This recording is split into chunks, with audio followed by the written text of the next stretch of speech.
हाँ देखिए, हिंदू राष्ट्र बनाने के लिए 20 करोड़ मुसलमानों को मारना पड़ेगा, लगभग 5 करोड़ बौद्धों को मारना पड़ेगा, 2 करोड़ जैनियों को मारना पड़ेगा। सबको ये मार देंगे, सबकी नहीं, सबकी हत्या कर देंगे, तब बना सकते। देखिए, वो लोगों को मूर्ख बनाया है। नहीं, उन्होंने झूठ बोला है। उन पर 420 की FIR होनी चाहिए। बिल्कुल, नरेंद्र मोदी जी पर 420 की FIR होनी चाहिए कि उन्होंने पब्लिक में झूठ बोला कि वो पिछड़े हैं। वो पिछड़े नहीं हैं, वो बनिया हैं। धर्म न हिंदू बौद्ध है, धर्म न मुस्लिम जैन, और धर्म चित्त की शुद्धता, धर्म शांति सुख चैन। लोग हिंदू देश बनाने के लिए संघर्ष करते रहें, हम इसे संविधान का देश बनाएंगे। मैं बौद्ध भिक्षु होकर के भी ये नहीं कह रहा हूँ कि हम इसे बौद्ध का भारत बनाएंगे। हम इसे संविधान का देश बनाएंगे, जिस देश में जैनियों को भी सम्मान होगा, मुसलमानों को भी सम्मान होगा, सिखों को भी सम्मान होगा, SC OBC माइनॉरिटी को भी सम्मान होगा। हम बिल्कुल बदलने पड़ेंगे, क्योंकि ये देश संविधान से चलता है, मनुस्मृति से नहीं चलता है। इसलिए बीजेपी वालों को, तथाकथित मठाधीशों को, धर्माचार्यों को ये शब्द उनके सम्मान में निकाल लेना चाहिए। बहुत जरूरी है। उनके सम्मान को ठेस नहीं पहुंचेगी। उनके क्या सम्मान की ठोस पहुंचेगी? भाई, संविधान का भारत है, उनका सम्मान पूरा है, उन्हें हक है दूसरे का सम्मान करें। भावनाएं आहत हो जाएंगी सर। नहीं, वो दूसरे की भावनाएं आहत करें। उनकी भावनाएं आहत कैसे हो सकती हैं? वो दूसरे की भावनाएं आहत कर रहे हैं। तो क्या हो पाएगा ये सब? बिल्कुल होगा। करेंगे, नहीं करेंगे तो जब सरकार हमारी विचारधारा की बनेगी, जब बहुजन यहाँ का प्रधानमंत्री बनाएंगे, हम राष्ट्रपति बनाएंगे, मुख्यमंत्री बनाएंगे, तो आराम से निकलवा देंगे, कोई दिक्कत नहीं। तो अभी भी प्रधानमंत्री हैं। नहीं, बहुजन प्रधानमंत्री नहीं, वो 15% वाला व्यक्ति है। वो पिछड़े हैं सर। वो पिछड़े का लाभ लेने के लिए अपनी सरकार में पिछड़े बने हैं, वो पिछड़े नहीं है। वो लोगों को मूर्ख बनाया है। नहीं, उन्होंने झूठ बोला है। उन पर 420 की FIR होनी चाहिए। बिल्कुल, नरेंद्र मोदी जी पर 420 की FIR होनी चाहिए कि उन्होंने पब्लिक में झूठ बोला कि वो पिछड़े हैं। वो पिछड़े नहीं हैं, वो बनिया हैं। हिंदू राष्ट्र बनाने कसम खा रहे हैं साधु संत। नहीं, हिंदू राष्ट्र तो कैसे बन जाएगा? यहाँ देखिए, हिंदू राष्ट्र बनाने के लिए 20 करोड़ मुसलमानों को मारना पड़ेगा, लगभग 5 करोड़ बौद्धों को मारना पड़ेगा, 2 करोड़ जैनियों को मारना पड़ेगा। सबको ये मार देंगे, सबकी नहीं, सबकी हत्या कर देंगे, तब बना सकते। देखिए, हिंदू एक भौगोलिक शब्द है। हम लोग पढ़े लिखे लोग हैं।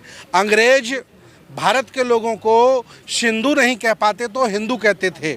इन्होंने हिंदू शब्द लेकर के यहाँ के SC OBC माइनॉरिटी को पटा लिया है और देश पर कब्जा कर लिया है। आपको क्या दिक्कत है हिंदू राष्ट्र से? नहीं, दिक्कत हमें नहीं है, भारत का स्वभाव नहीं है। भारत का स्वभाव है, ये जितना उनका देश है उतना ही मुसलमानों का देश है। भारत बोलते तो हिंदुस्तान बोलते नहीं, हिंदुस्तान चूंकि संवैधानिक शब्द ही नहीं है, ये हिंदुस्तान ही गलत शब्द है, इसका हम विरोध करते हैं। पत्रकार कह रहे हैं संविधान में ना भारतीय संस्कृति नजर नहीं आती है। नहीं, संविधान में ही मानवता है, संविधान में ही इज्जत सम्मान है, बाकी इनके धर्म ग्रंथों में सबका अपमान है। कह रहे सनातन ही रास्ता देता है सबको। नहीं, सनातन धर्म तो बुद्ध का है, जो सबसे पुराना है वो बुद्ध का है। मैं आपको बताऊं धर्म के बारे में, धर्म न हिंदू बौद्ध है, धर्म न मुस्लिम जैन, और धर्म चित्त की शुद्धता, धर्म शांति सुख चैन। धर्म का मतलब होता है अमन चैन से रहना, एक दूसरे का साथ देना, एक दूसरे का भला करना। इसका मतलब ये नहीं कि सामने वाले को नीच बना देना, सामने वाले का अपमान कर देना। अब तो योगी जी भी कह रहे हैं, देखिए राष्ट्र। नहीं, योगी जी कह रहे हैं, उनका कहाँ पूरा हो पा रहा है। ये लोग तो चाहें हम सारे लोगों को गड्ढा खुदवा करके दबा दें, लेकिन ऐसा नहीं वो कर सकते हैं, क्योंकि यहाँ का बहुत संख्यक आबादी जाग रही है और इनका प्रोपोगंडा पब्लिक में खुल गया है। ये हर जगह झूठ बोलते हैं और हर जगह झूठ बोल करके आप भावनाएं भड़काते हैं दूसरों की। नहीं, मैं किसी की भावना नहीं भड़काता। बीजेपी वालों का देश नहीं है, मोदी का देश नहीं है। ये देश अम्बेडकर का है, ये देश बुद्ध का है, ये देश भगत सिंह का है, ये देश चंद्रशेखर आज़ाद का है। ये देश उनकी बापोती नहीं है। मनुस्मृति को मानते उनका देश नहीं है। जिस संविधान के माध्यम से चाय बेचने वाले व्यक्ति को प्रधानमंत्री बनने का मौका मिला, वही चाय बेचने वाला व्यक्ति संविधान को फाड़ के फेंक रहा है, संविधान को जला रहा है, नरेंद्र मोदी की आंखों के सामने हो रहा है और एक शब्द नहीं बोल रहा है। इससे ज़्यादा शर्म की बात क्या हो सकती है? सर, हिंदू राष्ट्र बनाने के लिए यज्ञ हो रहे हैं। हिंदू राष्ट्र बनाने के लिए वो योग्य करते रहें, कोई दिक्कत नहीं है। हम लोग इसे संविधान का देश बनाने के लिए संघर्ष कर रहे हैं। आने शास्त्री ने तो परिभाषा भी दे दी है, अखंड भारत। नहीं, वो लोग हिंदू देश बनाने के लिए संघर्ष करते रहें, हम इसे संविधान का देश बनाएंगे। मैं बौद्ध भिक्षु होकर के भी ये नहीं कह रहा हूँ कि हम इसे बौद्ध का भारत बनाएंगे। हम इसे संविधान का देश बनाएंगे, जिस देश में जैनियों को भी सम्मान होगा, मुसलमानों को भी सम्मान होगा, सिखों को भी सम्मान होगा, SC OBC माइनॉरिटी को भी सम्मान होगा। हम संविधान भारत बनाएंगे, वो हिंदू राष्ट्र बनाए, कोई दिक्कत नहीं हमें।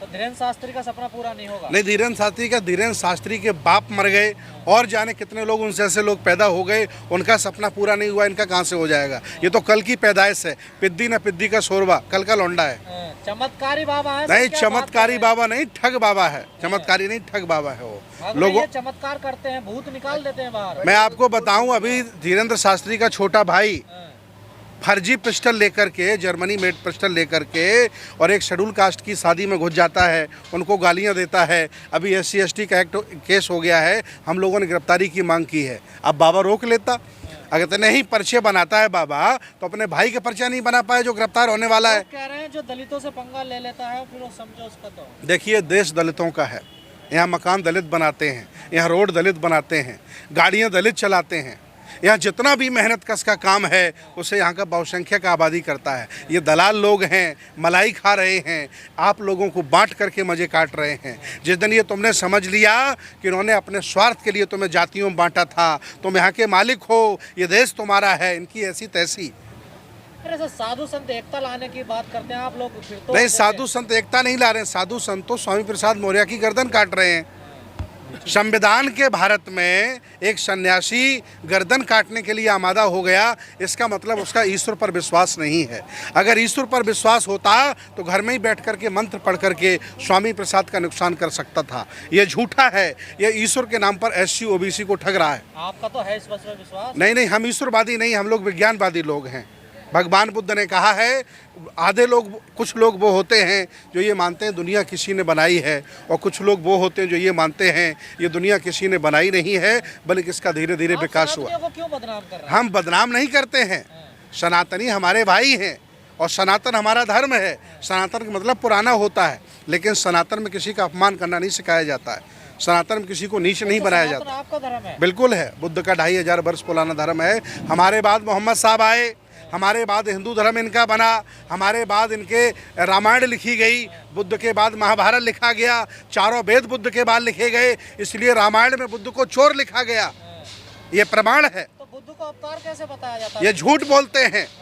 इनका बस चले तो बाबा साहब का ब्राह्मणीकरण कर दें, इनका बस चले तो SC OBC में जितने भी संत गुरु महापुरुष पैदा हुए हैं, चाहे वो कबीर हैं, चाहे रविदास हैं, चाहे मान्यवर कांसीराम साहब हैं, जगदेव प्रसाद जी हैं, ललन सिंह यादव हैं, इन सबका ब्राह्मणीकरण कर सकते हैं। ये जैसे बुद्ध का करने का प्रयास किया है अवतार बता करके, ये सब झूठ है, ये घिनौनी हरकत कर रहे हैं। आज नहीं कल जनता जागेगी, इनको जवाब दिया जाएगा। जागेगी? आप जगा रहे? नहीं जगा रहे, हम लोग लगे हैं, मेहनत कर रहे हैं, हम अकेले नहीं हैं, लाखों करोड़ों लोग लगे हैं, इस देश को संविधान का भारत बनाने के लिए लगे हुए हैं। आपकी एक वीडियो बड़ी वायरल हो रही है, आप कह रहे हैं हम जगा रहे हैं, आप कह रहे हैं कि मैं दिन में उन्हें वो बहुत दीक्षा देता नहीं, हूं, मैं ये सही बात है कि मैं जिनको बौद्ध बनाता हूँ वो लोग फिर उनके चक्कर में पड़ जाते हैं, ईश्वर के चक्कर में पड़ जाते हैं, बीमार हो जाते हैं, फिर बाबाओं के चक्कर में पड़ जाते हैं और वो कांवड़ लेने चले जाते हैं। मैंने पूछा कि भाई जब मैंने आपको बौद्ध बना दिया तो आप कांवड़ लेने क्यों गए? तो कहा कि मेरा बच्चा बीमार था। हमने कि बीमारी अस्पताल में ठीक होगी, अगर गंगा के पानी से बीमारी ख़त्म हो जाती और गंगा में रहने से लोगों का अच्छा जन्म हो जाता तो मछली, मेढक और नाव चलाने वाला रोज़ गंगा नहाता है, उसका कभी कोई परिवर्तन नहीं हुआ। इसलिए छलावा है, झूठ है। वो देखिए, लोहे का काम करने वाले का धर्म लोहा बनाना नहीं है, लकड़ी के काम करने वाले का काम कारपेंटरी का धर्म नहीं है। वैसे ही इन लोगों का भी पूजा पाठ कराना, मंदिर में रहना धर्म नहीं है, इनका धंधा है। अरे सर, आप और आज इनके पर्चा बना सकते हो क्या? बता सकते हो? आज इन देखिए, मुझे बताने की ज़रूरत नहीं है। ये देखिए, कार्यकारण का सिद्धांत है, बुद्ध ने बताया है कि जो भी कुछ हो रहा उसका कारण है। या अंधविश्वास जाते हैं उनके पास? नहीं जाते हैं, लेकिन ठोकर खा के वापस। आप चमत्कार नहीं कर पाते ना? नहीं, हमें चमत्कार की ज़रूरत भी नहीं है, हम अकेले बहुत हैं, हमें भेड़ों की ज़रूरत नहीं है। हमें अम्बेडकरवादी चाहिए, विज्ञानवादी चाहिए, संविधानवादी चाहिए, बुद्धिस्ट आदमी चाहिए। धन्यवाद। Subscribe now and press the bell icon. Never miss an update.